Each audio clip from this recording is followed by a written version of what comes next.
Hey everyone, Corvus here. Welcome to this video. I'm very excited because I found this today in my mailbox. Hey, just one day after shooting this clip that you were about to watch, I got notified by Element Games that Indomitus set is now for a very limited time only available again to order on their website. And there's even more good news. They offer it as at a great discount, so you can, if you want to buy this set, might be your final chance. Please follow the link in the video description. It will take you to Element Games website where you can buy this fantastic set. So let's continue with the video. That's right, the Indomitus set. Finally, the party is long over. Everyone has long been painting this set already and now only I have it. The short story behind that is that I basically was late ordering this, so I was not able to order this anymore on GW website nor on Element Games. And then there were some messages on the GW website saying if you don't have the set now, they will be gone forever, but we will be doing one time only made to order edition of this. So it's not really a separate edition, but basically a separate production run. So for limited time they accepted orders, and you were guaranteed, if you ordered during that time, that before the end of the year somewhere you would going to have this set finally. So they said, we're shipping out in December and probably a lot sooner. So I was expecting to get this somewhere in, because I placed the order, I think it was the 25th of July, to get this in somewhere in September. Was being very optimistic. And then I think 2 weeks ago was the last time I checked the order status, and it still said, 120 days until shipping. So I was thinking about not getting this even this year still, so not in 2020. But anyway, then all of a sudden, then a few days after I checked it, an email in my mailbox, and then it quite quickly shipped to my house. So I'm really surprised with the heft of this. I'm not going to make a full unboxing video of this, but nonetheless I want to record just some of my impressions here. I just unwrapped the foil, opened it earlier today, but I was not didn't start digging into the sprues or something. Just wanted to take the time for that, to do that tonight. So let's have a closer look.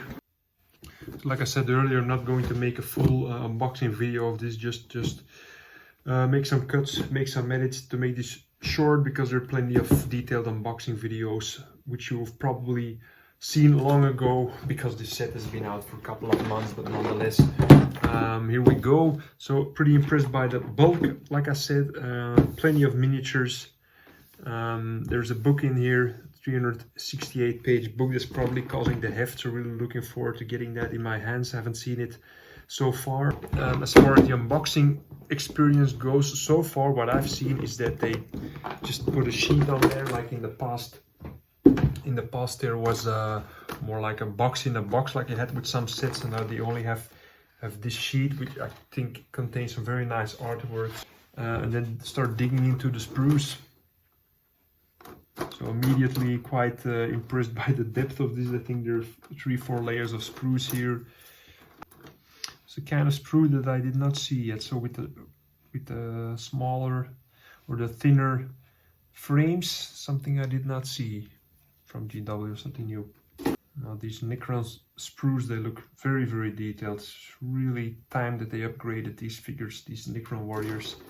Similar sheet, similar to the one like they included is that is not presses, the sprues do not press in the book. That's, I think there's something they did different than from the Age of Sigmar starter sets. 2 booklets. This is some kind of, this is all the profiles. This is the assembly information, and then the core book. This is quite a book. I also like the fact that it just has full page artwork on front.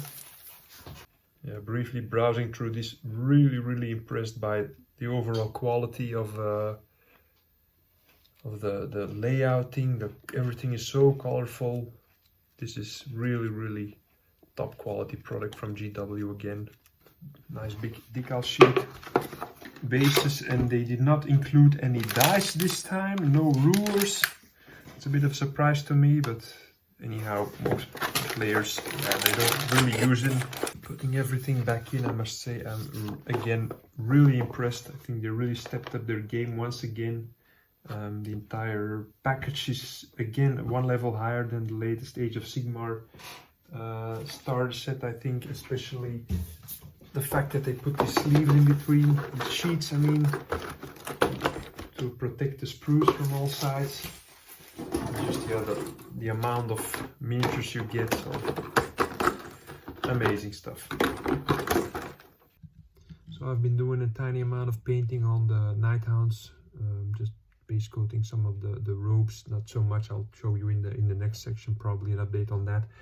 But before I continue with that, I just figured that tonight I want to give these ones another round of cleaning. So if you remember from the previous episode, I have some of these old Empire metal GW miniatures. They're sitting in the acetone now for a couple of days, and they're just sitting here on my desk. So I want to get rid of this as soon as possible, because once I had a jar like this filled with acetone, I cleaned the miniatures and then left the acetone in there. I thought, oh, it's okay in a jar, I'll leave it until the next time I need the acetone. A couple of months later, opened the cupboard where the jar was in and it was completely empty. So if you now smell it, you can slightly smell the acetone. So this is now slowly evaporating here in the room, which is not nice. So that's the reason I want to get rid of this. So tonight I just opened the window. Normally I do this outside, but the weather is not so nice here lately. So just I opened the window. I have the respirator here, and I looked it up that this type of respirator 6055 is also okay for fumes. But anyway, I opened the windows, a lot of fresh air in here. It's actually getting quite cold, so let's start working on this. So with the respirator on, it'll probably sound a bit strange, but let's get started. So opening the jar now, and then what I usually do is just use a pair of tweezers and start fishing for some parts. So I have one dwarf here, and I'm using an old toothbrush. I forgot to put on my gloves. So basically these latex gloves and vinyl gloves, they also wear out pretty quickly when they get in touch with the acetone, but it's basically the only thing I have here. So an old toothbrush, and then start brushing. And as you can see from the previous session, there's already a lot of paint which came up over here. Of this dentist tool to really go into the crevices and try to get as much paint out of there as possible. So this is already starting to look quite decent. Second one. I also have my apron on, so there's quite a lot of these little bits and pieces of paint coming off. I don't want to have it on my clothes. So just to try to avoid these vinyl gloves being eaten up by the acetone too much, I've been holding down the miniatures with this paper towel, and where possible, like this one has a pin on the bottom, I can just grab onto with these pliers.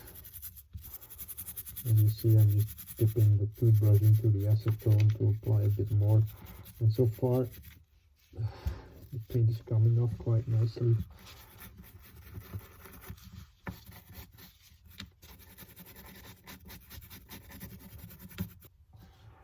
So I'm almost done with these.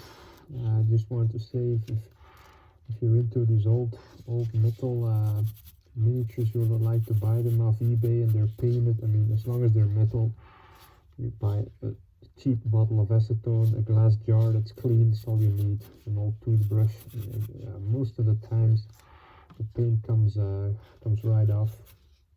Maybe one or two of these sessions and you're all done. Sometimes you have in the recesses that some of the primer will still stick, and also these parts of the metal that are a bit more rough, a bit hard to clean, but it's never really an issue if you just put some primer on there.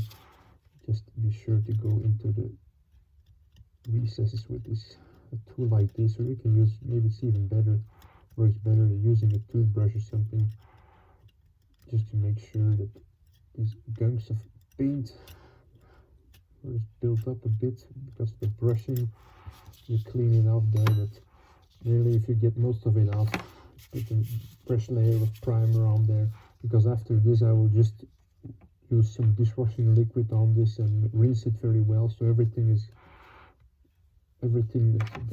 that's still loose on there is gone. After that you just prime them as good as new. I wouldn't be afraid of buying old metal miniatures, especially the older ones which are so bulky, and just cleaning them. So I'm done cleaning all the miniatures. Pretty happy with the result, but I'm now going to get rid of this acetone, these gloves, these paper towels as soon as possible. I'll talk to you about this project in our next session. So yesterday evening when I did the stripping of the paint of the metal miniatures, one really was kind of this night where you feel at the beginning of the night it's not really that you're not 100% motivated to paint. So that's why I think the only thing I did was base coat this black cloak, spent I think less than half an hour, then start watching some YouTube on my cell phone, on my smartphone, and then I thought, yeah, maybe it's just better to do to start stripping the paint of these metal miniatures, because yeah, I know, like I said earlier, this paint is slowly evaporating from this jar and this was just sitting there. So instead of wasting my time, that still did something useful. And also now with the Indomitus set here behind me waiting to get started, it really motivates me to really shift a bit of a higher gear working on these Nighthounds to get these finished, and knowing that there is a nice fun project waiting for me. But on the other hand, I also really like doing these Nighthounds, so I'm really going to finish these first. And then today there was also an email from a good customer of mine asking for a quote for some miniatures he wants to have painted before the end of the year, so still working on the quote. I think it's 11 Infinity miniatures, so that might be another job that I have to do before the Indomitus set. So when commissions come in, I usually do them first before my own miniatures. So working on these Nighthounds again. So the highlighting of the turquoise is basically done, so I'm now working on the color transition into the green. Did one light green and then now working on transition into the darker green, so basically almost pure mood green, and I'm putting on now as a second layer. After that I will be mixing in some more mood green to make it a bit darker, and I think it's really now, especially with this layer, I mean this does not really look that convincing, but when I start working now with this green, it really starts to pop and really starts to take form on these miniatures. So the most wonderful thing just happened. This tri-tube light, as the name says, it had 3 of these tubes in there. I think for 2 years this tube was broken. It was not lighting up. So even a while ago I ordered a replacement tube, and when I put it in there, it didn't do anything. So there's a problem with the electronics, not with the tube itself. So yeah, now working like this with only 2 of the 3 working for the last 2 years, I believe, or even longer. That one of the tubes is broken, and now just out of nothing, this 3rd tube is working again. So I was really surprised by having this bright light all of a sudden, or brighter. But I'm very happy that this is working out of the blue again, and let's hope it keeps that way. Let's try turning it on and off.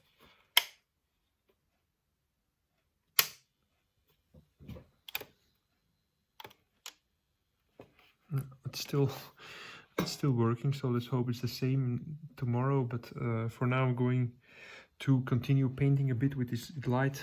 So well, that was to be expected. It's just turned off.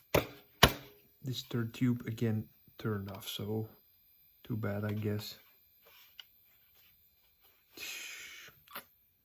Now finished the green parts entirely, so basically just adding more and more black to the mood green, and then finally the final, it's not really a highlight, but the final part here, just done with pure black, but in reality it's a bit darker than it's now shown on camera. But yeah, this is the way I paint the swirly bits on the Nighthounds.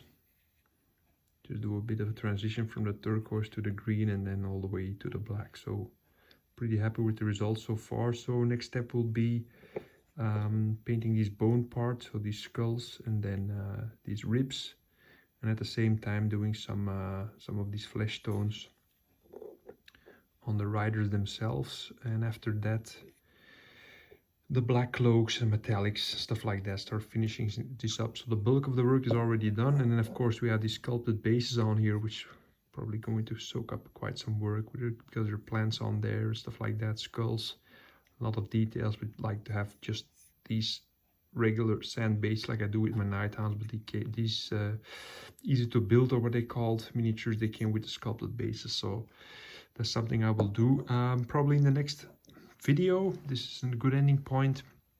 That's something you will see in the next video.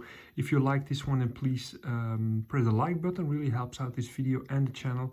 And if you would like to follow me further in my painting ventures, then please consider becoming a subscriber if you haven't done so already. That's all for this video. See you in the next one. Bye.